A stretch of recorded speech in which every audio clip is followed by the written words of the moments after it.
Saya terangkan tadi malam. Bisa dijaharkan, disirkan, tidak dibaca sama sekali, atau dibaca rakaat pertama, selanjutnya tidak. Tapi sikap kita terhadap itu memilih salah satu. Itu sikapnya. Nah, kadang-kadang mohon maaf, kalau hukumnya sudah ada pilihan, tapi sikap hukumnya berbeda, sepanjang dalam kerangka hukum itu tidak perlu kita kemudian berselisih. Sepanjang dalam kerangka hukum yang sama. Karena kita tidak mungkin memaksakan seseorang selalu sama dengan kita. Kecuali kalau pada hukum yang sifatnya satu dalil, satu contoh, dan tidak ada sikap lain kecuali itu saja. Seperti saya terangkan dalam kesempatan tadi malam. Nah, sekarang tentang kunut. Kisahnya dimulai di saat Nabi SAW dalam fase dakwah, ya, di awal-awal masa Islam di Mekah, tiba-tiba kedatangan tamu dari distrik Bi'ur Ma'unah. Bi'ur Ma'unah agak banyak ini, ya, menyampaikan bahwa ya Muhammad, ya Rasulullah, di tempat kami orang-orang yang masuk Islam, semuanya masuk Islam. Awal masa dakwah, kedatangan informasi satu desa, bedol desa masuk Islam. Kira-kira senang atau tidak? Senangnya luar biasa. Maka mereka minta dikirimkan guru-guru untuk mengajar. Dikirimkanlah oleh Nabi SAW 70 orang penghafal Quran. 70 orang penghafal Quran. Di saat-saat masa awal-awal keislaman, tidak banyak penghafal Quran, dikirimkan 70 orang ke sana. Singkat cerita, ketika beliau sedang menunaikan sholat, dalam riwayat disebutkan sholat subuh, yang lain mengatakan sholat maghrib, tiba-tiba turun malaikat Jibril menyampaikan bahwa orang-orang tadi yang datang kepada Muhammad, mereka menipu. Karena ternyata orang-orang itu ketika sampai di Bir Ma'unah semuanya dizalimi, bahkan dieksekusi dan syahid. Jadi mereka semua dibantai, dibunuh. Jadi ada yang menipu mengatakan masuk Islam, dikirimkan pengajar tapi kemudian disakiti, dizalimi. Nabi dengan sifat kemanusiaannya marah pada saat itu. Kemudian beliau berdoa kepada Allah Subhanahu wa taala. Ada yang mengatakan doanya sebelum ruku, ada yang mengatakan bangkit dari ruku. Maka beliau mengatakan Allahumma adzib fulan. Allahumma al'anhum, ya Allah tolong hukum si fulan, tolong laknat si fulan. Bahkan disebutkan sebagian dari suku-sukunya, Bani Keda, Bani Keda, Bani Keda. Itu berlangsung selama sebulan. Berlangsung selama sebulan. Hingga turunlah kemudian Quran surah ketiga Ali Imran ayat 128 sampai 129. Posisi paling kanan sebelah bawah di mushaf standar.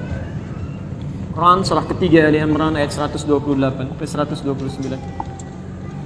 Ayat 128 ini poinnya. Laisa laka minal amri syai'un aw yatuba 'alaihim aw yu'adzibahum fa innahum zalimun. Ketika Nabi berdoa dengan kalimat hukum ya Allah, laknat si fulan ya Allah, tiba-tiba ayat yang turun itu begitu mengejutkan. Muhammad, kamu tidak punya hak untuk menghukum seseorang atau melaknat seseorang karena dia pernah berbuat salah. Hak Allah untuk menentukan siapa yang dilaknat atau untuk menghukum seseorang. Perhatikan ini kalimatnya indah sekali, indah sekali.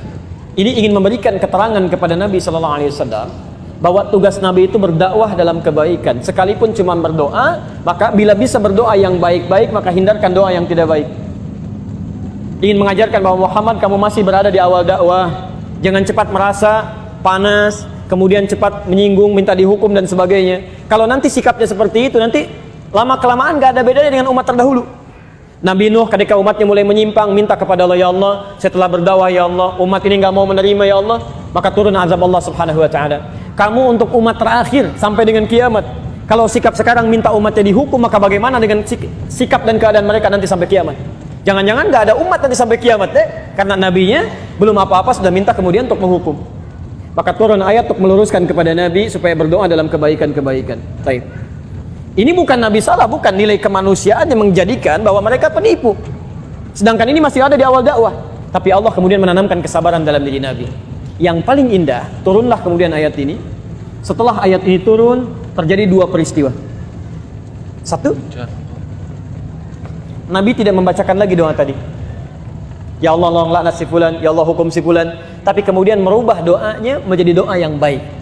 Dalam bahasa Arab, sesuatu yang baik yang dimohonkan kepada Allah Subhanahu wa taala singkatnya disebut dengan kunut namanya. Kunut. Permohonan yang baik-baik sebagai ketaatan kepada Allah.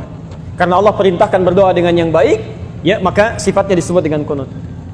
Baik, maka peristiwa yang pertama, fokus.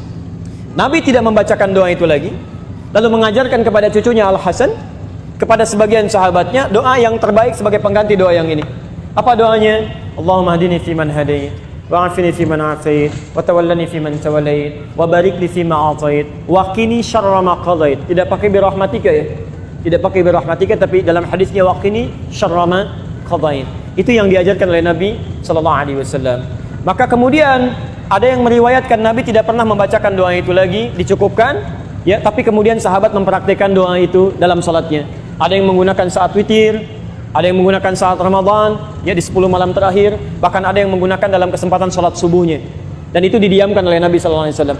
Bahkan ada sebagian mengatakan bahwa Nabi Muhammad sallallahu alaihi wasallam pernah menggunakan itu dalam salat subuh. Walaupun sebagian memandang riwayatnya lemah, ada yang mengatakan yang lain riwayatnya kuat. Dari sini, Bapak Ibu sekalian, karena Nabi sallallahu alaihi wasallam tidak mempraktikkan doa yang tidak baik tadi, kemudian mengajarkan doa yang baik ini, dan beliau mendiamkan sahabat yang mempraktikkan, tidak melarangnya, ya, maka disinilah kemudian para ulama melihat itu, lalu menyikapi dan mengambil kesimpulan dengan 3 kesimpulan. 3 kesimpulan. Karena Nabi tidak mengatakan langsung.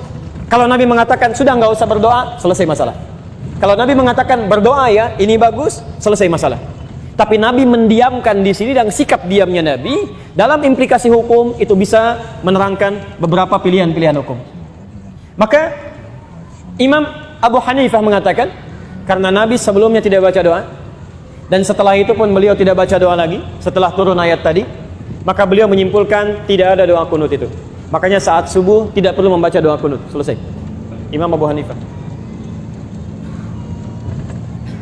Imam Malik, Imam Syafi'i menyimpulkan Nabi SAW baca doa. Doa ini diganti oleh Allah untuk yang baik-baik. Dan kemudian diajarkan oleh Nabi pada sahabat, sahabat membacakan, Nabi tidak melarang. Ini artinya itu pun dibenarkan kalau dibacakan. Maka dari itulah Imam Syafi'i, Imam Malik mempraktekkan doa kunut ini. Imam Malik membacakan sebelum ruku. Jadi begitu membaca surah di rakaat yang terakhir dalam sholat subuh, itu Imam Malik mempraktekkan kunut, tapi kunutnya nggak jahar, sir. Makanya setelah baca surat agak lama, itu sedang baca kunut dalam subuh. Imam Syafi'i memilih riwayat yang setelah ruku. Ruku i'tidal, sami Allahu liman hamidah, Rabbana walakal hamd, lalu membacakan ini dalam subuhnya. Plus Imam Syafi'i, Allahumma hdini fiman hadait, dan seterusnya. Imam Ahmad bin Hanbal mengambil jalan tengah. Ini Nabi sebelumnya nggak berdoa. Ada peristiwa besar terjadi yang membutuhkan doa, kemudian Nabi berdoa dengan itu. Setelah itu Nabi tidak berdoa lagi. Ini artinya doa ini bisa dihadirkan dalam peristiwa-peristiwa yang menuntut doa itu disertakan oleh kita, karena ketidakmampuan kita berada di sana. Peristiwa dahsyat besar yang meminta kita atau menuntut kita menghadirkan doa, itu dalam bahasa Arab disebut dengan nazilah.